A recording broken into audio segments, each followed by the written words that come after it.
الحمدللہ، ساری تعریف اللہ کے لیے ہے جو سارے جہانوں کا رب ہے۔ ہم اسی سے مدد مانگتے ہیں، اسی سے پناہ چاہتے ہیں اور اسی سے معافی مانگتے ہیں۔ میں گواہی دیتا ہوں کہ اللہ کے سوا کوئی معبود نہیں اور حضرت محمد صلی اللہ علیہ وسلم اس کے آخری نبی اور رسول ہیں۔ السلام علیکم ورحمۃ اللہ وبرکاتہ۔ صدقہ کا اصل معنی۔ اکثر لوگ چاہتے ہیں کہ صدقہ صرف غریبوں کو پیسہ دینا یا کھانا کھلانا ہے، لیکن حدیث شریف بتاتی ہے کہ صدقہ بہت بڑی اور وسیع عمل ہے۔ رسول اللہ صلی اللہ علیہ وسلم نے فرمایا، ہر اچھا کام صدقہ ہے، یعنی کسی غریب کی مدد کرنا صدقہ ہے، کسی کو اچھا سلوک کرنا صدقہ ہے، مسکرانا بھی صدقہ ہے۔ لیکن عورت کے لیے صدقہ کا دائرہ اور بھی خاص ہے۔ عورت کا سب سے بڑا صدقہ۔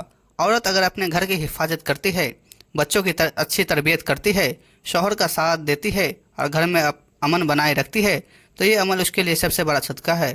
حدیث رسول اللہ صلی اللہ علیہ وسلم نے فرمایا، سب سے افضل صدقہ وہ ہے جو آدمی اپنے گھر والوں پر خرچ کرے۔ اس حدیث کا مفہوم عورت پر بھی لاگو ہوتی ہے۔ حضرت عبداللہ بن مسعود رضی اللہ عنہ کی بیوی حضرت زینب رضی اللہ عنہ کے پاس آئی اور پوچھا، یا رسول اللہ، میرے پاس تھوڑی سی دولت ہے، کیا میں اسے غریب کو دوں یا اپنے گھر والوں کو خرچ کروں؟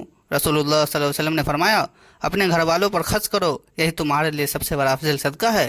دیکھیے، صاف صاف حکم ہے کہ عورت کا سب سے بڑا صدقہ اس کا گھر ہے۔ اولاد کی تربیت جنت کا راستہ۔ اولاد عورت کی سب سے بڑی ذمہ داری ہے۔ اگر اولاد کو دینی تعلیم دی گئی تو یہی اولاد ماں باپ کے لیے صدقہ جاریہ بنتی ہے۔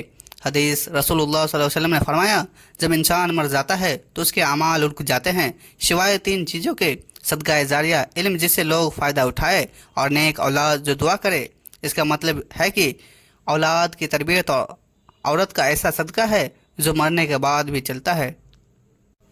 واقعہ: ام سہیل رضی اللہ عنہ، ایک صحابیہ ام سہیل رضی اللہ عنہ نے اپنی اولاد کی پرورش میں اتنی محنت کی کہ ان کے بچے قرآن حدیث کے عالم بنے۔ جب لوگ ان سے سیکھتے تو ان کے نام اعمال میں بھی ثواب لکھا جاتا۔ اولاد کا یہ صدقہ صرف دنیا میں نہیں بلکہ قبر اور آخرت تک چلتا ہے۔ شوہر کی مدد عورت کا صدقہ۔ شوہر کی عزت اور مدد کرنا بھی عورت کا بڑا صدقہ ہے۔ حدیث رسول اللہ صلی اللہ علیہ وسلم نے فرمایا، اگر عورت 5 وقت کی نماز پڑھے، رمضان کے روزے رکھے، اپنی عزت کی حفاظت کرے اور شوہر کی اطاعت کرے تو اسے جنت کے جس دروازے سے جانا چاہے داخل ہو سکتی ہے۔ یعنی شوہر کا حق ادا کرنا عورت کا ایسا عمل ہے جو سیدھا جنت کا راستہ ہے۔ صحابیہ کا سوال: حضرت آسمہ بنت یزید رضی اللہ عنہ نے نبی صلی اللہ علیہ وسلم سے پوچھا، یا رسول اللہ، مرد تو جہاد کرتے ہیں، ہمیں عورت کو کیا ملے گا؟ رسول اللہ صلی اللہ علیہ وسلم نے فرمایا، عورت کا اپنے گھر کی حفاظت کرنا، شوہر کے حق ادا کرنا اور اولاد کی تربیت کرنا یہ اس کے لیے جہاد کے برابر ہے۔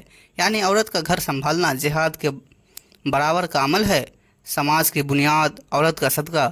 اگر عورت اپنے گھر کو دینی بنائے تو پورا سماج سدھر سکتا ہے۔ نیک اولاد سے امت آگے بڑھے گی، گھر کی برکت بڑھے گی، گناہوں سے بچاؤ ہوگا۔ یہ عورت کا صدقہ ہے جو پورے سماج تک اثر ڈالتا ہے۔ آج کی عورت اور پرانی عورت۔ آج کی عورت اکثر باہر خرچ کو صدقہ سمجھتی ہے لیکن گھر کو نظر انداز کر دیتی ہے، جبکہ صحابیات اپنے گھر کو ہی سب سے بڑا صدقہ سمجھتی تھی۔ پیاری بہنوں، اگر آپ چاہتی ہیں کہ آپ کے شوہر، اولاد اور گھر ہمیشہ اللہ کی حفاظت میں رہے تو اپنے گھر کی دینی ماحول بنائیں، نماز کی پابندی کروائیں، بچوں کو قرآن سکھائیں، شوہر کے ساتھ دیں، گھر میں امن بنائے رکھیں۔ یہی آپ کا سب سے بڑا صدقہ ہے۔ حدیث رسول اللہ صلی اللہ علیہ وسلم نے فرمایا، عورت جب اپنے گھر کی حفاظت کرتی ہے، اولاد کی تربیت کرتی ہے اور شوہر کے حق ادا کرتی ہے تو وہ اللہ کے نزدیک سب سے افضل عمل کرتی ہے۔ تو بہنوں، یاد رکھیے، آپ کا اصلی صدقہ سونا چاندی نہیں بلکہ آپ کا گھر ہے، آپ کا شوہر اور آپ کی اولاد ہے۔ اگر آپ انہیں اللہ کی راہ میں سنبھال لے گی تو یہی صدقہ آپ کو جنت تک لے جائے گی۔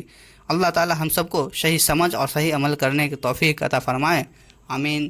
تو ناظرین، ملتے ہیں کل اگلی ویڈیو کے ساتھ، تب تک السلام علیکم ورحمۃ اللہ وبرکاتہ۔ خدا حافظ۔